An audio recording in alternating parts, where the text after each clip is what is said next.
प्रश्न क्रमांक पहिला, द इंडियन सोशलिस्ट हे वृत्तपत्र कोणी सुरू केले होते? द इंडियन सोशलिस्ट हे वृत्तपत्र खालीलपैकी कोणी सुरू केले होते? तर ऑप्शन क्रमांक 3, श्यामजी कृष्ण वर्मा हे आपलं योग्य आन्सर आहे.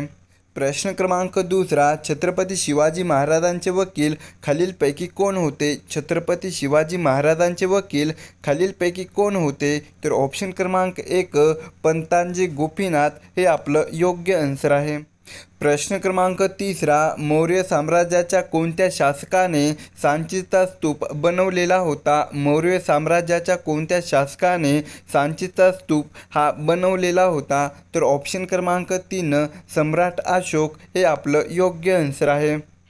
प्रश्न क्रमांक चौथा, ब्राह्मो समाजात फूट कोणत्या वर्षी पडली? ब्राह्मो समाजात खालीलपैकी कोणत्या वर्षी फूट पडली? तर ऑप्शन क्रमांक 1, सन 1866 हे आपलं योग्य आन्सर आहे. प्रश्न क्रमांक 5वा, तोरणमाळ हे थंड हवेचे ठिकाण कोणत्या तालुक्यात आहे? तोरणमाळ हे थंड हवेचे ठिकाण खालीलपैकी कोणत्या तालुक्यात आहे? तर ऑप्शन क्रमांक 1, अक्राणी तालुका हे आपलं योग्य आन्सर आहे. तर मित्रांनो, अक्राणी हा तालुका नंदुरबार या जिल्ह्यामध्ये येतो.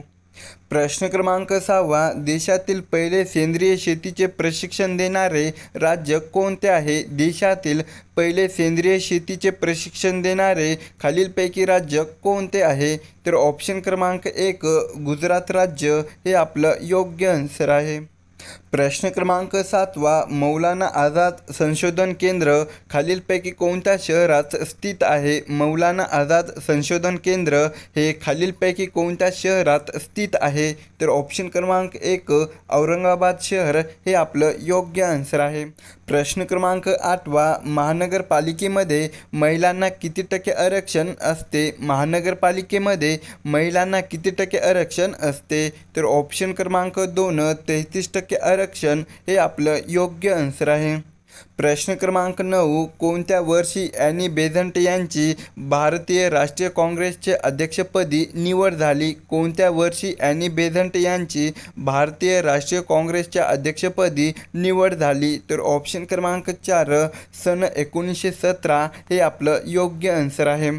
प्रश्न क्रमांक 10वा, हडप्पा कालखंडात सापडलेल्या मुद्रेवर खालीलपैकी कोणत्या प्राण्याचे आकृतिबंध आढळले नाही? हडप्पा कालखंडात सापडलेल्या मुद्रेवर कोणत्या प्राण्याचे आकृतिबंध हे आढळलेले नाही? तर ऑप्शन क्रमांक 2, घोडा हे आपलं योग्य आन्सर आहे.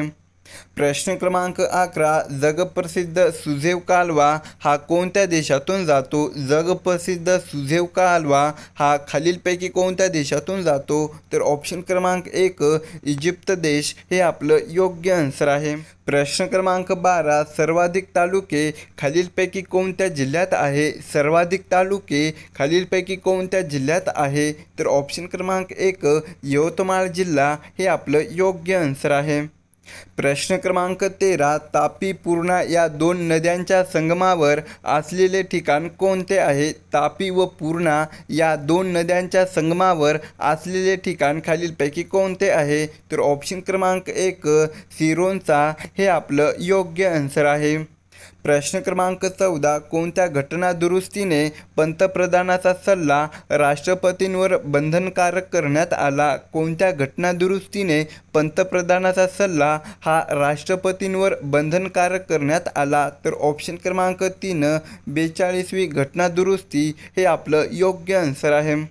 प्रश्न क्रमांक 15, खालीलपैकी कोणाला भारताचे बिस्मार्क म्हणून संबोधले जाते? खालीलपैकी कोणाला भारताचे बिस्मार्क असे संबोधले जाते? तर ऑप्शन क्रमांक 1, सरदार वल्लभभाई पटेल हे आपलं योग्य आन्सर आहे. प्रश्न क्रमांक 16, अहमदनगरमधील टिंबटिंब येथे काळविंटासाठी प्रसिद्ध अभयारण्य आहे. अहमदनगरमधील टिंबटिंब येथे काळविंटासाठी प्रसिद्ध अभयारण्य आहे. तर ऑप्शन क्रमांक 4, 4 रेहकुरी येथे काळविंटासाठी प्रसिद्ध अभयारण्य आहे. प्रश्न क्रमांक 17 प्रत्येक वर्षी ग्रामसभेच्या किमान 2 बैठका व्हाव्यात अशी शिफारस कोणत्या समितीने केली होती? प्रत्येक वर्षी ग्रामसभेच्या किमान 2 बैठका व्हाव्यात अशी शिफारस खालीलपैकी कोणत्या समितीने केली होती? तर ऑप्शन क्रमांक 4 वसंतराव नाईक समिती हे आपलं योग्य आन्सर आहे. प्रश्न क्रमांक 18 जागतिक हवामान संस्थेची स्थापना कोणत्या वर्षी करण्यात आली? जागतिक हवामान संस्थेची स्थापना ही खालीलपैकी कोणत्या वर्षी करण्यात आली? तर ऑप्शन क्रमांक 1 सन 1950 हे आपलं योग्य आन्सर आहे. प्रश्न क्रमांक 19 बॉम्बे विद्यापीठाची स्थापना ही कोणत्या वर्षी करण्यात आली? बॉम्बे विद्यापीठाची स्थापना ही खालीलपैकी कोणत्या वर्षी करण्यात आली? तर ऑप्शन क्रमांक 3 सन 1857 हे आपलं योग्य आन्सर आहे. प्रश्न क्रमांक 20 इरई ही खालीलपैकी कोणत्या नदीची उपनदी आहे? इरई ही खालीलपैकी कोणत्या नदीची उपनदी आहे? तर ऑप्शन क्रमांक 2 वर्धा नदी हे आपलं योग्य आन्सर आहे. प्रश्न क्रमांक 21 अफजल अली आयोगाची स्थापना ही खालीलपैकी कोणत्या वर्षी करण्यात आली? अफजल अली आयोगाची स्थापना खालीलपैकी कोणत्या वर्षी करण्यात आली?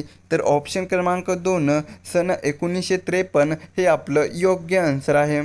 प्रश्न क्रमांक 22 महाराष्ट्रातील कोणत्या जिल्ह्यांचा समूह हा मॅंगनीज व लोह खनिजाने संपन्न आहे? महाराष्ट्रातील कोणत्या जिल्ह्यांचा समूह हा मॅंगनीज व लोह खनिजाने संपन्न आहे?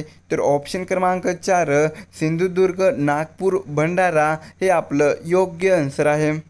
प्रश्न क्रमांक 23 भारतातील सुलतानपूर पक्षी अभयारण्य खालीलपैकी कोणत्या राज्यात आहे? भारतातील सुलतानपूर पक्षी अभयारण्य हे खालीलपैकी कोणत्या राज्यात आहे? तर ऑप्शन क्रमांक 2 हरियाणा राज्य हे आपलं योग्य आन्सर आहे. प्रश्न क्रमांक 24 खालीलपैकी कोणती आदिवासी जमात ही पुणे जिल्ह्यात आढळून येते? खालीलपैकी कोणती आदिवासी जमात ही पुणे या जिल्ह्यात आढळून येते? तर ऑप्शन क्रमांक 3 महादेव कोळी हे आपलं योग्य आन्सर आहे. प्रश्न क्रमांक 25 वनस्पतीच्या वाढीसाठी सर्वात महत्त्वाचा घटक कोणता आहे? वनस्पतीच्या वाढीसाठी सर्वात महत्त्वाचा घटक खालीलपैकी कोणता आहे? तर ऑप्शन क्रमांक 1 नायट्रोजन हे आपलं योग्य आन्सर आहे. प्रश्न क्रमांक 26 महाराष्ट्रात डोंगरी किल्ल्यावरून जिल्ह्याचे नाव असलेला एकमेव जिल्हा कोणता आहे? महाराष्ट्रात डोंगरी किल्ल्यावरून जिल्ह्याचे नाव असलेला एकमेव जिल्हा खालीलपैकी कोणता आहे? तर ऑप्शन क्रमांक 3 रत्नागिरी हे आपलं योग्य आन्सर आहे.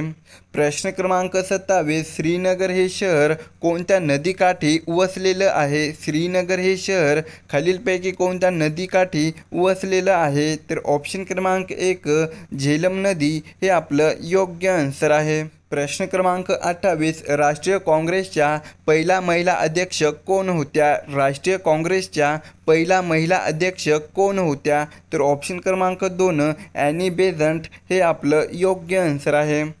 प्रश्न क्रमांक 29 उत्तर प्रदेशाचा राज्यपक्षी कोणता आहे? उत्तर प्रदेशाचा राज्यपक्षी खालीलपैकी कोणता आहे? तर ऑप्शन क्रमांक 1 सारस क्रेन हे आपलं योग्य आन्सर आहे. प्रश्न क्रमांक 30 अमरावती जिल्ह्यातील मेळघाट प्रदेशात वास्तव्य असणारी प्रमुख आदिवासी जमात कोणती आहे? अमरावती जिल्ह्यातील मेळघाट प्रदेशात वास्तव्य असणारी प्रमुख आदिवासी जमाती खालीलपैकी कोणती आहे? तर ऑप्शन क्रमांक 1 कोरकू आदिवासी जमात हे आपलं योग्य आन्सर आहे. प्रश्न क्रमांक 31 10 एप्रिल हा दिवस कुठला दिन म्हणून साजरा केला जातो? 10 एप्रिल हा दिवस कुठला दिन म्हणून साजरा केला जातो? तर ऑप्शन क्रमांक 3 होमिओपॅथी दिन म्हणून हे आपलं योग्य आन्सर आहे. प्रश्न क्रमांक 32 अशोकाचा मुख्य प्रधान कोण होता? अशोकाचा मुख्य प्रधान हा खालीलपैकी कोण होता? तर ऑप्शन क्रमांक 2 राधागुप्त हे आपलं योग्य आन्सर आहे. प्रश्न क्रमांक 33 भारतातील सर्वात खोल बंदर कोठे आहे? भारतातील सर्वात खोल बंदर कोठे आहे? तर ऑप्शन क्रमांक 4 विशाखापट्टणम हे आपलं योग्य आन्सर आहे. प्रश्न क्रमांक 34, भागवत धर्माच्या तत्त्वज्ञानाचा प्रचार व प्रसार थेट पंजाबपर्यंत कोणी केला? भागवत धर्माच्या तत्त्वज्ञानाचा प्रचार व प्रसार थेट पंजाबपर्यंत कोणी केला? तर ऑप्शन क्रमांक 2, संत नामदेव हे आपलं योग्य आन्सर आहे. प्रश्न क्रमांक 35, खालीलपैकी राष्ट्रीय कन्या दिवस कधी साजरा केला जातो? खालीलपैकी राष्ट्रीय कन्या दिवस हा कधी साजरा केला जातो? तर ऑप्शन क्रमांक 2, 24 जानेवारी हे आपलं योग्य आन्सर आहे.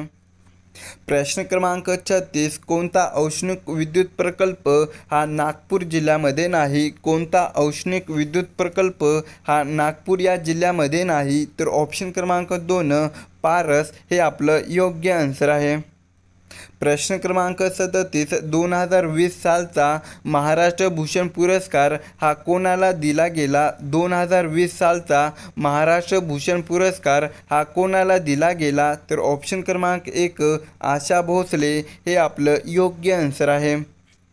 प्रश्न क्रमांक 38, महाराष्ट्रातील हळद आणि आले यांचे उत्पादन करणारे जिल्हे कोणते आहे? महाराष्ट्रातील हळद आणि आले यांचे उत्पादन करणारे जिल्हे खालीलपैकी कोणते आहे? तर ऑप्शन क्रमांक 1, सातारा आणि सांगली हे आपलं योग्य आन्सर आहे.